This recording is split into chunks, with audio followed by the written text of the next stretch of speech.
Halo semuanya, kami dari kelompok 6 yang terdiri dari Angelia Rauli Agustina Malau dengan NIM 12011515118, Anju Jupiter Sinaga dengan NIM 12021515009, ada Dina Kaliza dengan NIM 12011515006, yang terakhir ada Rizky Armanda dengan NIM 12011515005.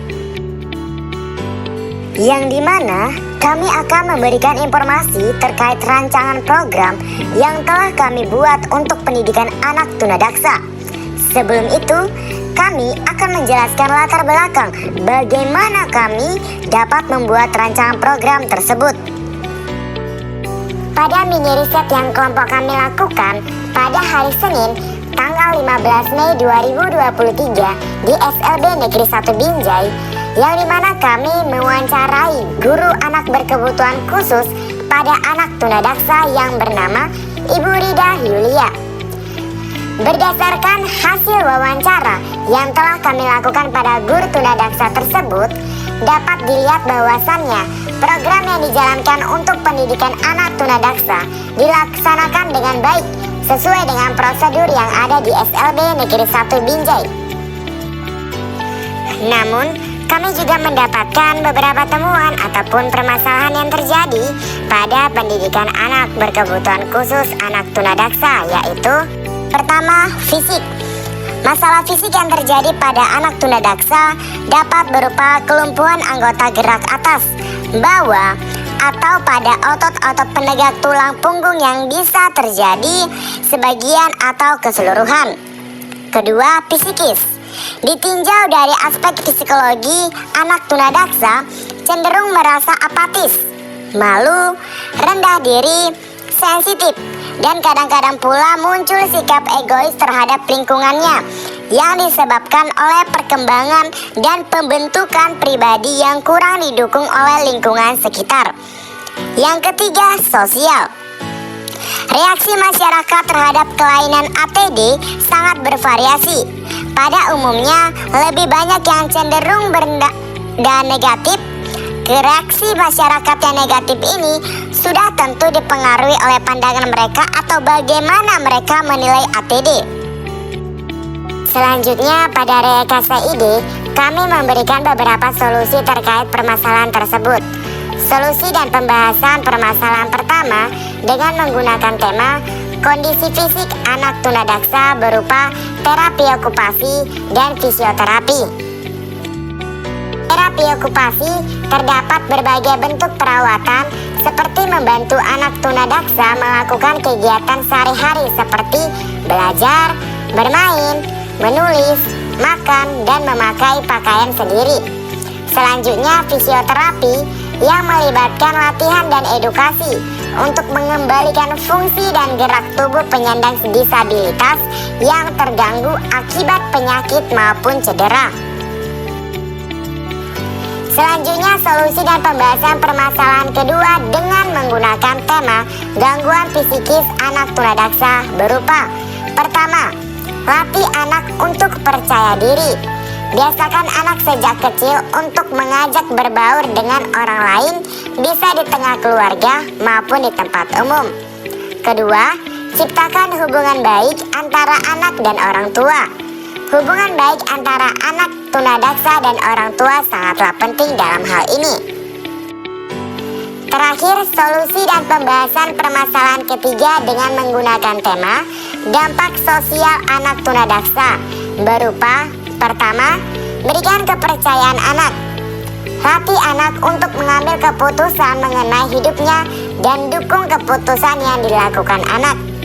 Kedua, dengarkan dengan baik pendapat anak. Ketika orang tua mendengarkan pendapat anak dengan baik, dapat membuat anak merasa dihargai. Maka dari situ, kepercayaan diri akan terbangun. Yang ketiga, ajarkan pada anak untuk tidak menghakimi orang lain. Ketika menghakimi orang lain, bisa membuat orang lain tidak nyaman, yang mana pasti juga tidak diinginkan oleh anak. Lepas dari solusinya, kami membuat rancangan program untuk anak tunadaksa, yaitu Bina Diri dan Bina Gerak. Program Bina Diri mencakup beberapa hal yang berhubungan dengan kepentingan anak sehari-hari, seperti makan, minum, kebersihan diri, dan keterampilan diri. Sedangkan program Bina Gerak adalah serangkaian kegiatan pembinaan dan latihan yang dilakukan oleh guru yang profesional dalam pendidikan khusus, secara terencana, terprogram terhadap individu yang mengalami gangguan pada otot, sendi, ataupun tulang, sehingga individu dapat mengalami gangguan dalam melakukan aktivitas mobilisasi. Materi pembelajaran pada Bina Diri meliputi kebersihan badan, makan minum, berpakaian, berhias, keselamatan diri, dan adaptasi. Materi pembelajaran Bina Diri tentang kebersihan badan antara lain melatih cuci tangan, cuci muka, cuci kaki, sikat gigi, cuci rambut. Materi pembelajaran Bina Diri selanjutnya yaitu makan dan minum meliputi makan dengan menggunakan tangan, makan menggunakan sendok, makan menggunakan sendok dan garpu, minum menggunakan gelas, minum menggunakan cangkir, minum menggunakan sedotan. Selanjutnya materi yaitu berpakaian, meliputi baju kaos, celana ataupun rok, kemeja, kaos kaki, dan sepatu. Selanjutnya berhias, meliputi merapikan rambut dengan sisir dan memakai minyak rambut. Yang kedua, memakai bedak. Dan ketiga, memakai aksesoris. Keselamatan diri yaitu yang pertama, menghindari bahaya benda tajam ataupun runcing. Kemudian yang kedua, menghindari bahaya api dan listrik. Yang ketiga, menghindari bahaya lalu lintas. Kemudian yang keempat, menghindari bahaya binatang. Adaptasi lingkungan ada dua. Yang pertama, perorangan. Kemudian yang kedua, hidup bersama dengan orang lain.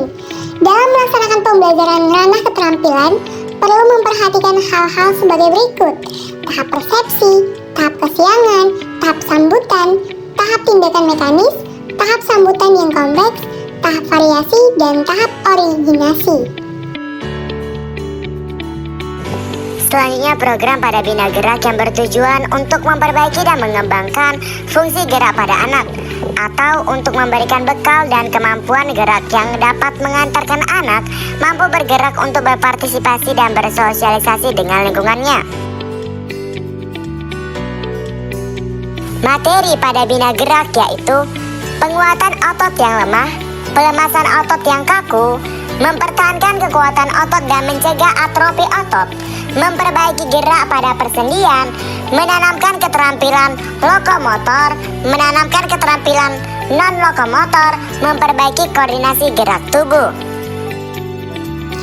Banyak metode dan teknik yang dapat digunakan untuk melatih kemampuan gerak anak-anak tunadaksa, antara lain yang pertama, aktivitas gerak persepsual, yang kedua, latihan keterampilan, yang ketiga, permainan, dan yang keempat, pendidikan olahraga. Aktivitas gerak persepsual meliputi berjalan, melompat, berlari. Latihan keterampilan meliputi keterampilan menjepit, menangkap, dan melempar. Selanjutnya adalah permainan, misalnya sambil bernyanyi naik-naik ke puncak gunung, anak-anak sambil berjalan pelan-pelan. Selanjutnya adalah pendidikan olahraga.